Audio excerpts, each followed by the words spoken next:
Salut tout le monde, bienvenue sur Il est temps de vibrer. Ça fait un petit bail que j'ai pas fait de vidéo. J'ai eu un décembre assez mouvementé. J'étais sur mon roller coaster, je suis de retour. I am back. J'espère que vous avez passé de bonnes fêtes de fin d'année. J'espère que vous avez profité de vos proches. J'espère que vous en avez profité pour faire le point sur cette année. J'espère que vous en avez profité aussi pour reconnaître tout le chemin que vous avez parcouru et vous reconnaître aussi en tant que personne dans votre chemin de vie. Donc cette pleine lune, elle est en Lion. Il faut savoir que le Lion, c'est un signe de feu. C'est un signe qui est combatif, charismatique. Il est fier. C'est un signe qui a besoin de briller, mais en toute humilité. Est-ce que vous avez senti les énergies du Lion aujourd'hui? Excusez-moi s'il y a un peu de bruit, j'ai des minous partout et ça joue et ça s'agite. Moi, je l'ai senti, c'était vraiment, j'avais l'impression que j'allais soulever une montagne. Et donc, quand ces énergies, elles se présentent, c'est génial de pouvoir les utiliser pour votre bénéfice et pour vous faire avancer. Il faut savoir qu'on a eu aussi un gros changement en termes d'astrologie. Pluton, qui se trouvait pendant 15 ans en Capricorne et qui affectait les signes cardinaux, Capricorne, Cancer, Balance et Bélier. Donc, pour ces signes-là, ça a été un cycle karmique de 15 années où il y a eu beaucoup de choses qui ont dû être traitées. Donc peut-être des schémas toxiques, des choses par rapport aux pensées limitantes, des choses par rapport à l'enfance. Il y a eu un gros travail qui a été fait. En tout cas, si vous avez fait le travail, vous pouvez le reconnaître et vous féliciter, c'est génial. Pluton, c'est la planète qui régit notre capacité de régénération, notre gestion de crise, nos transformations, notre part de mystère, notre grande métamorphose, nos ressources, notre puissance, nos instincts profonds, nos épreuves, notre sexualité, les besoins de purification, nos secrets et notre rapport à la mort. Donc c'est vraiment une planète qui tape dans les profondeurs de notre être et qui requiert des changements qui sont inconfortables. J'ai tiré d'abord des cartes d'oracle, j'ai tiré des thèmes, j'ai tiré des idées, j'ai médité dessus et maintenant je vais vous en parler. Quand j'ai médité, j'ai eu deux images. D'abord, j'ai eu l'image d'un enfant avec des mains qui étaient gonflées. Donc déjà, prenez soin de vos mains, prenez soin de votre enfant intérieur. Donc c'est bien beau de faire des projets, d'avancer dans la vie, de planifier, mais c'est important aussi de prendre soin de son enfant intérieur, c'est-à-dire de jouer et de faire marcher sa créativité. Aussi, pour certains, ça peut être en lien avec des traumas, parce que cet enfant, il était vraiment pas bien.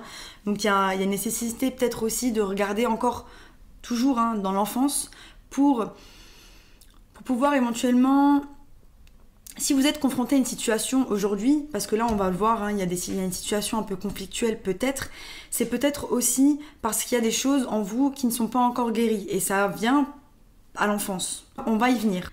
Alors la première carte que j'ai eue, c'est le 2 de terre qui nous parle d'adaptabilité, d'harmonie, d'équilibre, de compromis, de procrastination. Il y a une idée de jongler avec les choses de la vie, mais il y a une stabilité qui est acquise au jour d'aujourd'hui, donc bravo. Elle a une bourse en bas à droite, et je pense que ça, c'est toutes vos ressources que vous avez à l'intérieur dont vous avez parfois même pas conscience. Sa couronne aussi, on sent qu'elle est en son plein pouvoir, qu'elle est ancrée, qu'elle est carrée. Il y a deux arbres derrière elle, et il y a une sensation qu'il y a un portail qui s'ouvre.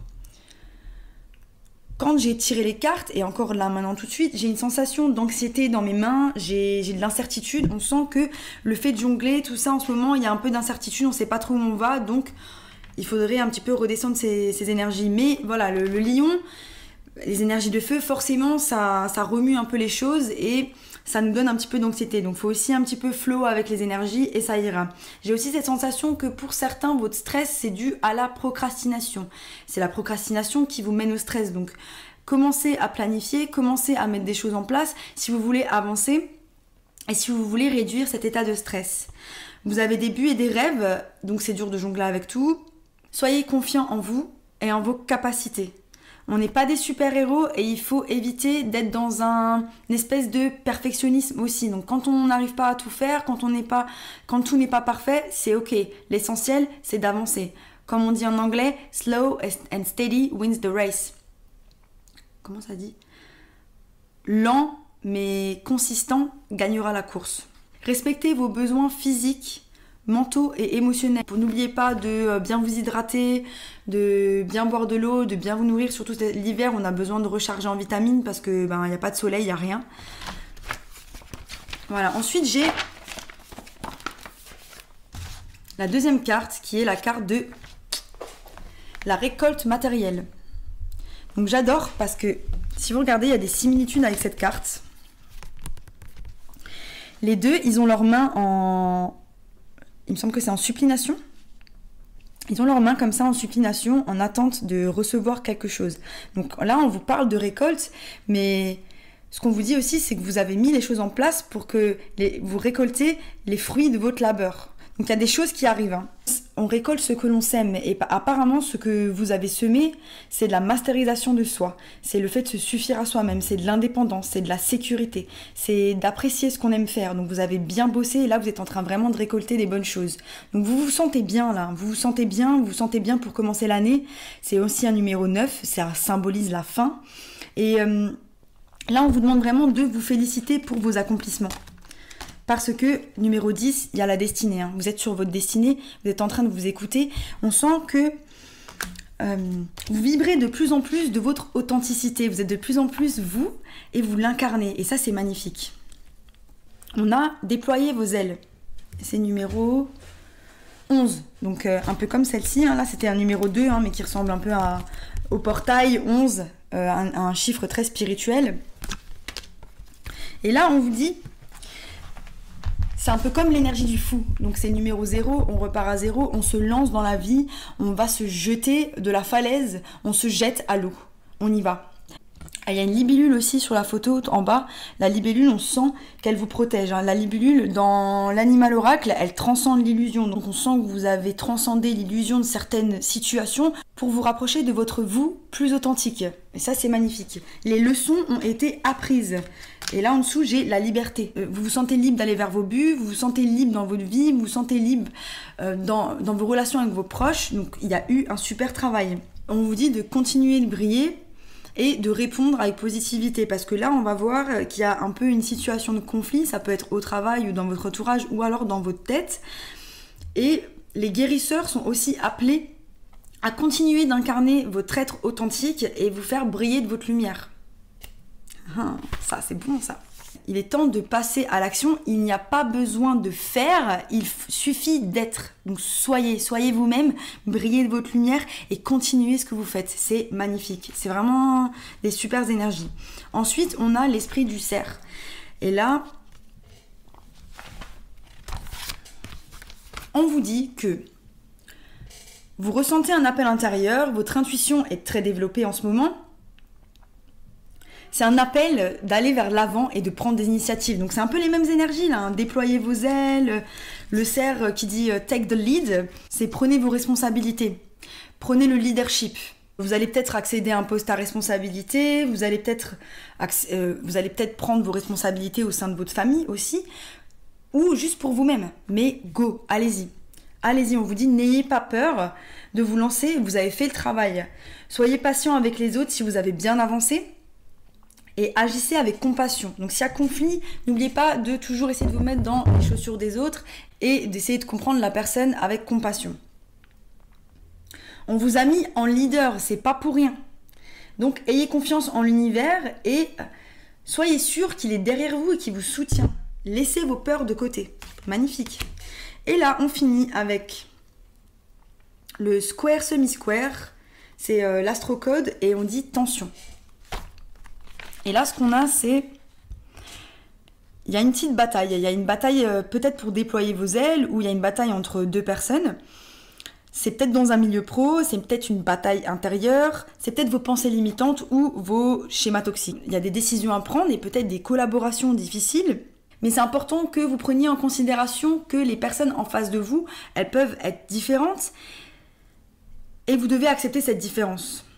On dit toujours que on a chacun notre propre vérité. Même si vous êtes en conflit avec quelqu'un, cette personne, elle sera dans sa vérité et vous, vous serez dans la vôtre. On vous dit aussi que vous allez trouver la force de régler les conflits, mais que cette force, elle doit venir aussi du fait de regarder à l'intérieur.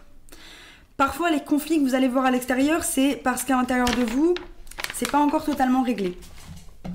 Donc là, je vais poser le tarot, je vais demander sur quoi vous avez bien travaillé, et qu'est-ce que vous allez récolter et vers quoi vous allez tendre.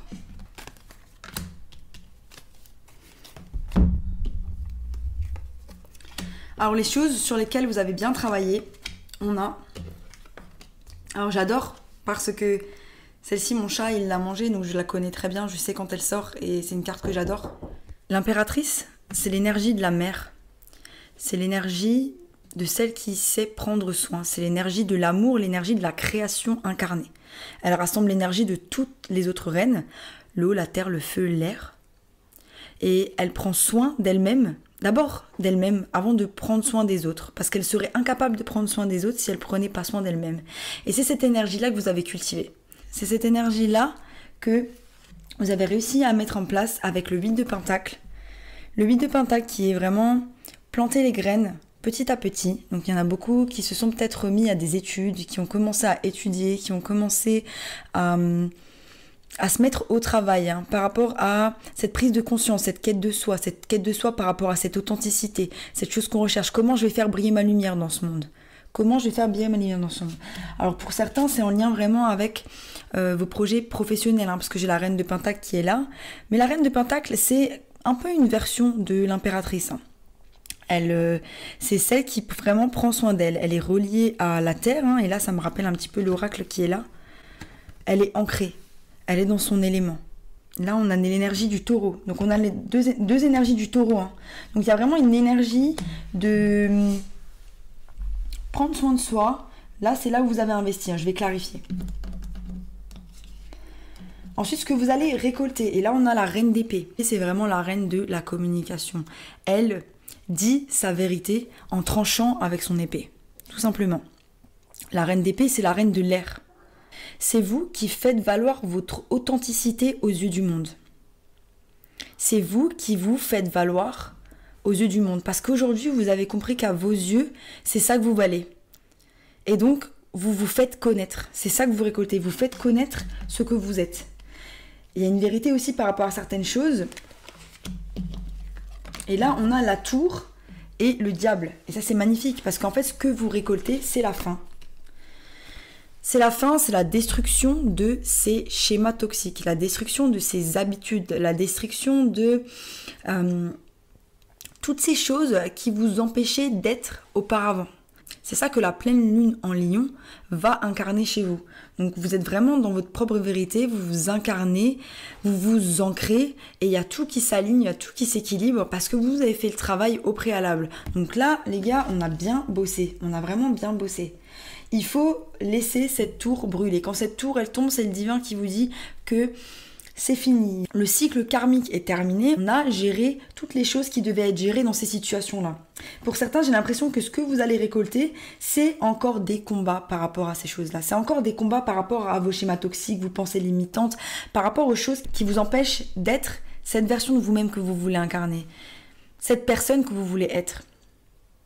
Parce que j'ai la reine d'épée qui regarde vers la tour et le diable. Et donc, c'est que pour moi, la tour et le diable ne sont pas encore entièrement partis. C'est que c'est encore un travail qui est là, mais vous êtes là, vous êtes prêt à les affronter. Avec la reine d'épée, vous êtes là, vous êtes prêt. Vous êtes prêt. Vous avez l'énergie de l'impératrice, vous avez l'énergie de la reine de Pentacle, vous avez mis les choses en place pour vous incarner, pour le faire, et vous êtes prêt. Et ensuite, vers quoi vous allez tendre?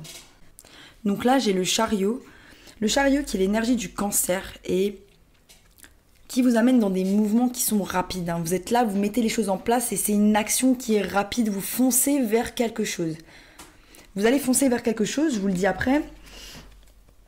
Mais vous foncez parfois un peu sans réfléchir. Avec le chevalier d'épée qui va vers le chariot, ça m'embête un peu. J'aime pas quand il va vers le chariot parce qu'il va vers le passé. Donc il y a un côté où vous pouvez agir de manière un peu précipitée parce que vous avez l'impression que vous êtes sous pression. Vous devez prendre une décision, vous devez vous décider pour avancer. Vous savez pas trop ce que vous devez faire. Mais là, il faut prendre une décision. Il faut que vous vous décidiez seulement si vous voulez vous décider. Parce qu'il y a une forme d'attente après. C'est comme si vous preniez une décision d'aller vite quelque part, mais après il y a une forme d'attente. Vous attendez votre bateau. Les choses, elles vont arriver. Je vais clarifier et je vous dis ça. Pour les choses que vous avez semées, sur l'impératrice, j'ai le 8 de Pentacle. Sur le 8 de Pentacle, j'ai le chevalier de bâton. Et sur la reine de Pentacle, j'ai le 8 de coupe. Beaucoup de 8. Les 8 représentent l'équilibre dans une situation. Donc vous êtes en train de travailler et c'est bien parce que avec le chevalier de bâton, l'image que j'ai, c'est vraiment une personne qui va vers la vie sans peur. Mais il y a un petit côté immature là-dedans. Donc c'est un petit peu, genre je travaille sur moi, mais il y a une énergie un peu immature de genre, ouais, mais des fois je me pose pas trop de questions. Il y a un détachement émotionnel par rapport à quelque chose.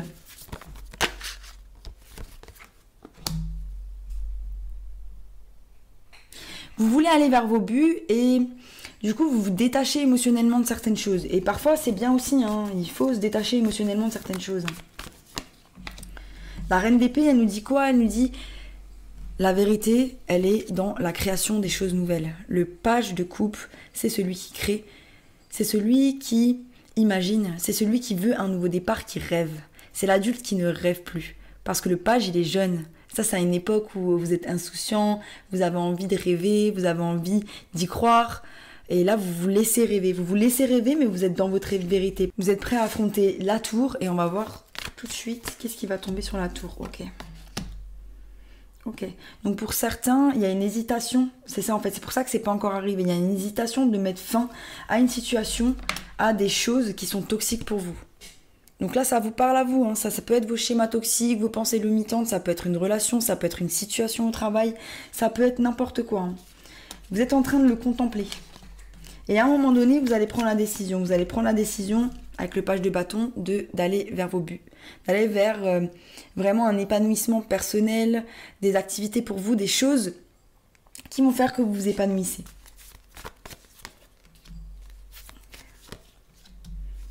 J'adore. Oh là là là là là là là, les gars. Donc là, on vous dit attention. Attention, parce que le chevalier d'épée, il est accompagné du 5 de coupe. Donc il y aura peut-être une tendance à... Vous mettez fin à cette situation, mais vous avez quand même envie d'y retourner. Parce que vous êtes nostalgique. Parce que ça a été pendant des années, vous êtes... pendant des années, pendant des mois, vous avez été habitué à ces situations-là. Et donc c'est connu pour vous et donc vous y retournez la tête la première. Mais si vous n'y retournez pas et que vous attendez votre bateau et que vous foncez, là on a le fou et le 10 de pentacle. Jackpot les gars, jackpot. Le fou, il se lance dans la vie, il y va, il n'a pas peur. Première carte des arcanes majeures, numéro 0. Il représente cette insouciance, hein, cette insouciance des pages qui vont et qui foncent et qui rêvent et qui croient juste en l'univers, qui ont la foi, qui se disent, tu sais quoi, je suis en train de jongler, la vie elle est pas facile, de toute façon, qui a dit que la vie c'était facile, mais moi j'y crois que tout ce que je veux, je peux l'avoir. Et pourquoi? Parce que tous les jours je me lève et j'essaie de devenir une personne meilleure, une personne plus développée, une personne plus aimante, une personne plus authentique, plus en accord avec moi-même. Et ça, c'est ce que vous faites. Donc c'est magnifique, c'est un sacré tirage, franchement, là, je suis très émue. Je vais vous tirer une rune. Et après, je vais vous dire bye bye. Alors là, j'ai Isa. Et cette rune, c'est la rune des frustrations, des obstacles, du repos imposé et du calme. Quand vous êtes confronté à Isa, il est mieux d'accepter que votre progrès est temporairement ralenti et que vous devez vous en remettre à l'univers. C'est un moment de regarder à l'intérieur et de ne pas être frustré. Et il y a beaucoup de choses qui pourront être gagnées de votre introspection. Ça représente aussi le nombre 11, qui est comme une porte. Je vous ai parlé de la porte, là, on a comme un numéro 11 ici. Et on a, sur toutes les cartes, je vous ai parlé d'une porte. Il y a une nouvelle porte qui s'ouvre par rapport à vos énergies. Il faut y croire, il faut faire confiance à l'univers. Les progrès intérieurs peuvent être achevés aussi dans le calme, sans forcément faire des progrès ou des choses que vous avez investies, mais il est en vous-même. Il est à l'intérieur, le progrès. On vous dit de laisser votre ego de côté. Mais c'est magnifique. Parce qu'en fait, c'est ça, hein, le lion, le côté shadow, le côté ombre du lion, c'est vraiment le fait d'être dans l'ego, de vouloir reprendre le pouvoir sur les gens, de ne pas avoir d'humilité. Et là, vous allez récolter les choses qu'il vous faut. On vous dit, arrêtez de stresser, arrêtez de vouloir tout maintenant et juste aimer tout le processus qui va vous emmener jusqu'à là-bas, parce que la vie c'est un chemin et si vous attendez juste d'être heureux demain pour les choses que vous allez achever, vous n'allez jamais vraiment être heureux. Le bonheur c'est maintenant.